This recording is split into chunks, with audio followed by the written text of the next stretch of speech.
এবং এই সন্দীপ ঘোষের তো গুণের শেষ নেই। 2021 সালে ভালো পাটাকে ব্যান্ডেজে জড়িয়েছিলেন উনি, সীমাহীন কৃতজ্ঞতা বোধ আছে। পশ্চিমবাংলার মানুষকে টুপি পরিয়েছেন 21 সালে, ভালো পায়ে ব্যান্ডেজ লাগিয়ে হুইল চেয়ার চিহ্নে ভোট দিন বলে গোটা পশ্চিমবঙ্গ ঘুরে বেরিয়েছেন।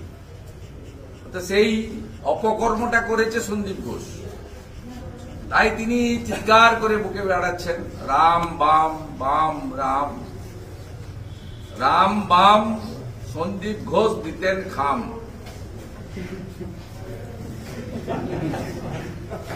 সন্দীপ ঘোষ কি মানে কোনো টাকা তুলতেন এবং সেই টাকাটাই কি?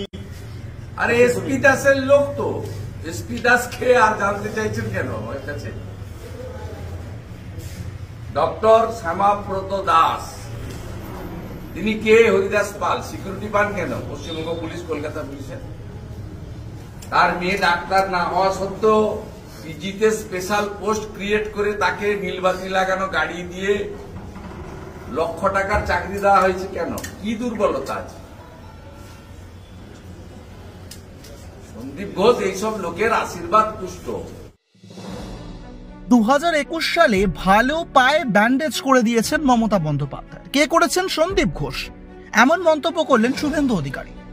শুভেন্দু অধিকারী এও বললেন যে এই জন্যই কৃতজ্ঞতা বোধ রয়েছে সন্দীপ ঘোষের প্রতি মমতা বন্দ্যোপাধ্যায়।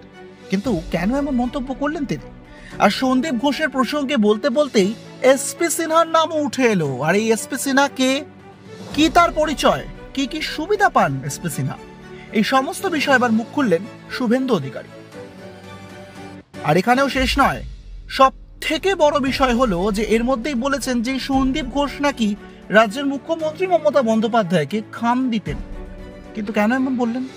প্রশ্ন উঠছে কি থাকতো সেই খামে? কেন একের পর এক বিস্ফোরক মন্তব্য করলেন? আর এবার শুভেন্দু অধিকারীর নিশানায় এসপি সিনহার সঙ্গেই সন্দীপ ঘোষ। এক ঝলকে মিডিয়া।